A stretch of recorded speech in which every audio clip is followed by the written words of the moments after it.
Hello everyone, this is Life of Kung Krofe on a Sunday morning.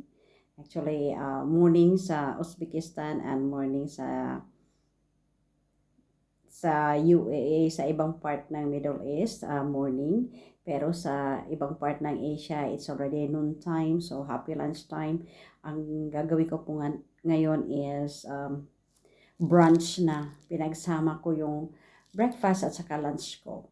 I have an early lesson for today. 6:30 pa lang po nagsimula na akong magturo. That is 8:30 Thailand time. So masyadong napaaga ang aking Sunday kasi kulang ako sa oras nung during weekdays. Masyado kasing busy.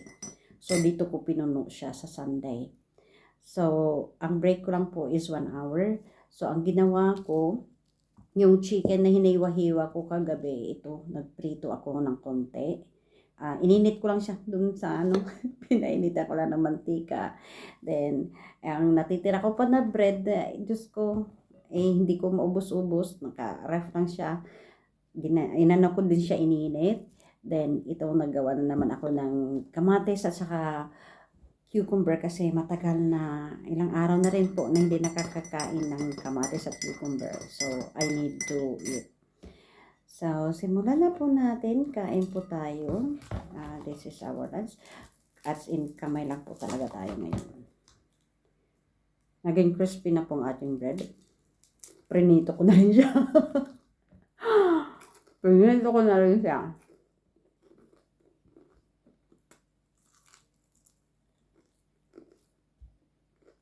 Lahat ng kinakain ko ngayon is very crispy. Maliban sa kamatis. Kasi, ang kamatis ko is hinog na hinog. Pero masarap. Kain na tayo ng cucumber. Ito ang crispy.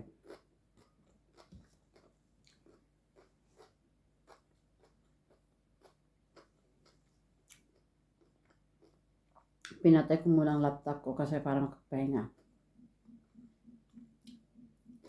Magdamag kasi na naka-open.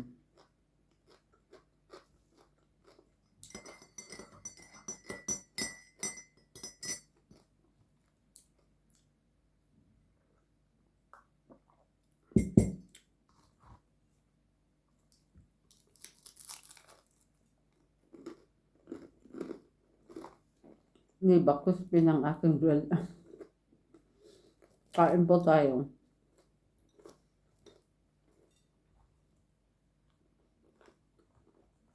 Tinikman ko tong roasted chicken nila kagabi. Masarap. Parang lutong Pinoy. Timplang Pinoy.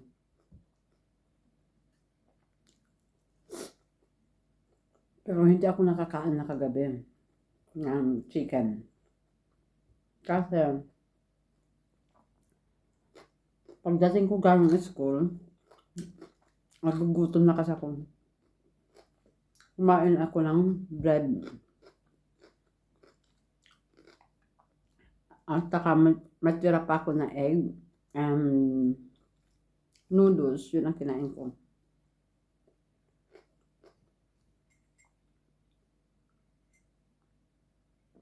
So, ang ginawa ko sa hinimay-himay ko, hiniwa-hiwa na na chicken, ilagay ko sa ref. Mamaya if may time ako, paksiwin ko siya.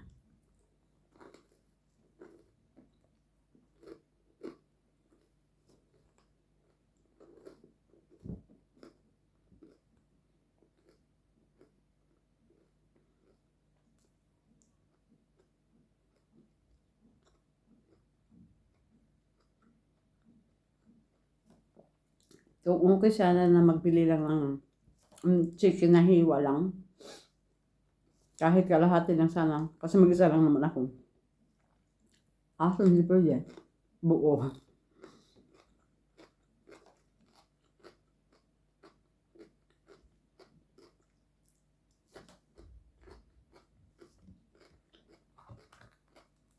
Mga 30 minutes pa ako. Ang gusto ko sana matutulog ako. Papahinga. Bago magsimula ng afternoon session.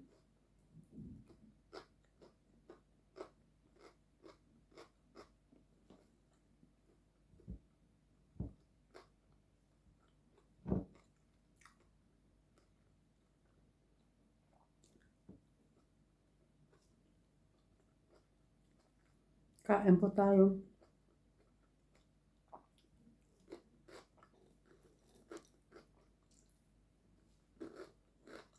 Alam nyo, bakit ko naisip hindi sila bumukbang ako. Naisip ko lang i-video yung habang kumakain ako. Kasi, feeling ko may kausap ako. Di ba mag-isa lang ako dito?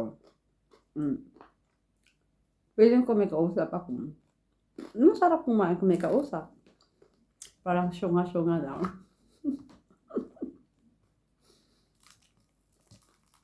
Sa salita, tumatawa mag-isa. Mahirap na to. Delikado. Diyos ko Lord.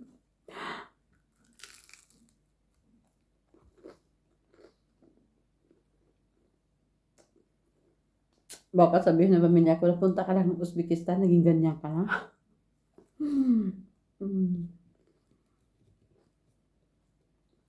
Delikado ang life.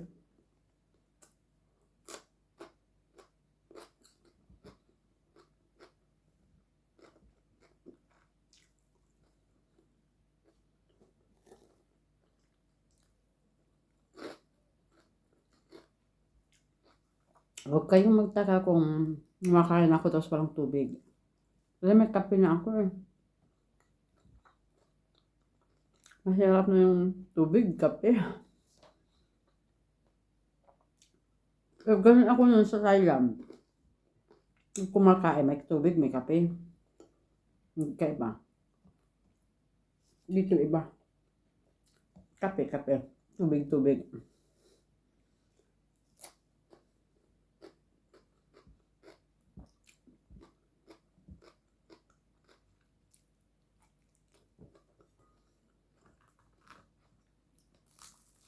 Dahil sa pagtuturo ko dito, ang dami kong nalaman tungkol sa lugar na ito. So, kasi last Friday, pinapunta ako sa school. Sabi, interviewin daw ako. Diyos ko. Interview sa TV. Tapos, tawag naman ulit. Hindi matutuloy. Tapos after a minute, papupuntahin kasi ibibidyohan na lang. Through video. Okay. Punta sa school. Demo. Nag-introduce. Naka-video. Alam nyo naman ako. Pag nagsasalita lang, walang tigil. Tuloy-tuloy. Napahaba. So, nalaman ko, noong 18th century, itong Republic of Karakal, Pakistan, under siya ng Union Soviet ng Russia. Pagka 19th century, nakuha siya ng Uzbekistan. So, na-under naman siya ng Uzbekistan. So, actually, para siyang different country na nakakabit lang siya sa Uzbekistan. So, mag-isa lang ako dito na foreign teacher. Kasi yung mga kasabayan ko is nasa Uzbekistan talaga sila. Ako lang ang hindi dito sa Karakal, Pakistan. Tapos, which is proud din ng aking school kasi of all the schools in Karakal, Pakistan, ang aking school lang ang Kegili ang mayroong foreign teacher. So, kumbaga, naging popular yung school nila, naging sikat. Kasi, mayroon na silang foreign teacher. And kahit yung main city ng many country na ito is walang silang foreign teacher. So, proud sila na mayroon silang foreign teacher at saka dito pa na-assign sa kanila. Doon sa school na yun, sa pagkadami-dami dito sa lugar nito, pagkadami-dami din ng school. So, of all the schools, sila ang napili. Ako, proud din ako kasi I'm very lucky enough na doon ako napunta sa school nila kasi very supportive silang lahat. Very supportive ang director, very supportive ang aking mga partners, English teachers. Ang mga bata very respectful, very helpful. Talagang warm welcome. Talagang feel ko talaga yung truthfulness nila. So, sabi ko, gusto ko talaga ang lugar na ito. Peaceful siya, tahimik, as in feel ko at ease ako dito. Parang, I'm home. Parang, nasa bahay lang. Nasa bahay ako. Feel ko I'm safe.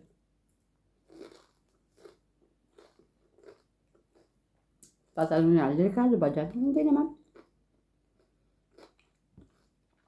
Okay ang life dito. The prices of commodities, yung mabilihin, walang problema. Maba. Ang mga tao, very warm. Ang lugar, okay lang.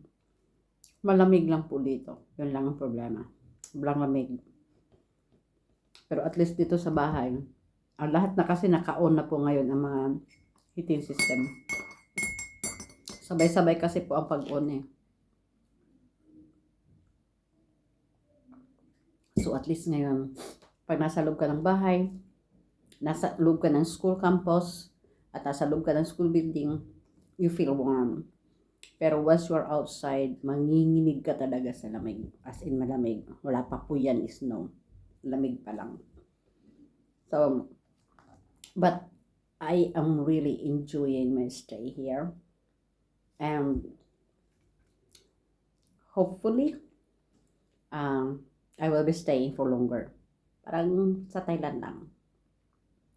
So, this is Life of Profe sa ating chikahan habang kainan. So, thank you so much po sa mga bagong dikit. At I do really appreciate your support sa aking bagong bahay. At sana naman mabisita nyo rin po ang aking malaking bahay na nahirapan po akong ma-recover. Pero maraming salamat po din sa paggabay ni Descati Mitch Flavors. I owe you a lot. Thank you so much. And kasi nung una, nag-try talaga ako pero mahirap hindi pumapasok doon sa cellphone ko yung OTP, yung code. Pero nung mapunta ko dito sa Uzbekistan, tapos nag-uusap na kami ni Mitch, pumasok. Aba, may himala. Pero ayun, maraming salamat po.